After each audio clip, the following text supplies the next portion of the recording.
After losing a series to the Cubs, the Reds needed to bounce back tonight against the Marlins. Luis Castillo did his job on the mound, and you guessed it, Joey Votto hitting another home run. Syracuse men's lacrosse continued its road trip over the weekend with a battle against in-state rival Stony Brook. SU trying to bounce back from its loss to Johns Hopkins, and it took a career performance from one of its stars to get the job done. Tucker Dordovic was the star of the show for the Orange in this one. On July 1st, the Reds were 39-40 and 8.5 games back of the Padres. Today, they're 10 games above 500 and are now tied with San Diego for the last wildcard spot. Spring practices roll along for Syracuse football. A lot of conversation is surrounding who will be under center for the Orange for Week 1 against Louisville. Garrett Schrader took over the starting gig last season in Week 4. It still remains the odds-on favorite to keep it, but for head coach Dino Babers, there's still a lot to find out about what he has in his QB room.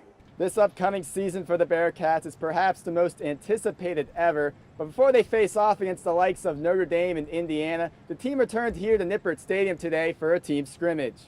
We're 3 weeks away from the start of the Western and Southern Open, but for tennis fans in the area, they've been waiting even longer. The event got moved to New York due to the pandemic last year, but now it returns home to the Lindner Family Tennis Center up in Mason.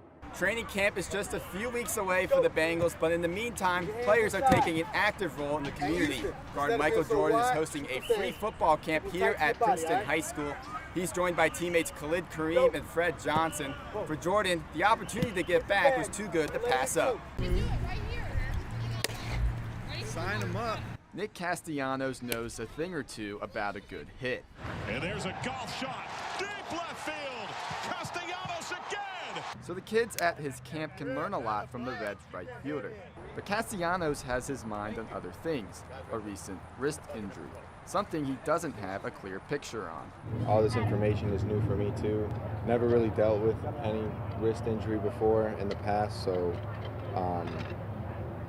just day by day, man. I don't really have many answers.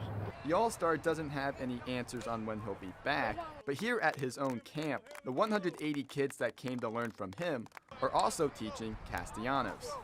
These kids have critiqued me and hold me more accountable than I think the actual media does or my teammates, so it's cool to be out here and listen to these kids.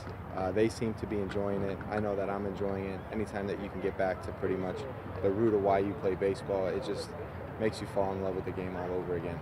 Now the Reds and Castellanos are off today, but it should come as no surprise that the All-Star right fielder is hard at work here at his camp and recovering from that wrist injury. The Reds take on the Cardinals this weekend. It remains to be seen whether or not Castellanos will be in the lineup against the Birds. Here at CHCA High School, Bryan Hudnell, WWT News 5 Sports. Building a successful football team takes a lot of work. The UC football team's expectations are sky high.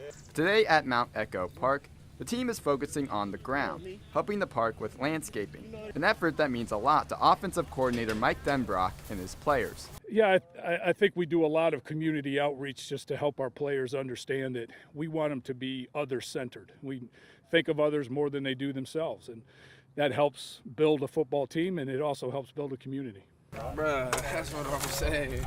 A college football season has many bends and turns. Giving back to the community helps wide receiver Michael Young Jr. stay grounded. Cincinnati gives us so much, especially with the support of the football team in the recent years. So it was a no-brainer for us to come out here and just do something as simple as this. I mean, it's really nothing. Giving back to the community inspires certain bedrock principles for any winning team, and UC is no different. Good chemistry, good camaraderie, guys believe in one another, love, trust, and respect one another, and when you've got that, you got a chance. The groundwork might be set here at Mount Echo Park, but the foundation is set for a potential appearance in the college football playoffs. The Bearcats' postseason quest begins on September 4th against Miami, Ohio. Bryan Hudnell, WWT News 5 Sports. Last year, this is what the Lindner Family Tennis Center looked like. Empty. But today at the Western and Southern Open First Look event in downtown Cincinnati, it's packed with people. We're 3 weeks away from the start of the Western and Southern Open, but for tennis fans in the area, they've been waiting even longer. The event got moved to New York due to the pandemic last year, but now it returns home to the Lindner Family Tennis Center up in Mason. Fantastic. After an almost 2-year absence, we are so excited to welcome the world back to Cincinnati, showcasing what a great city this is and hosting so many incredible athletes from all over the world.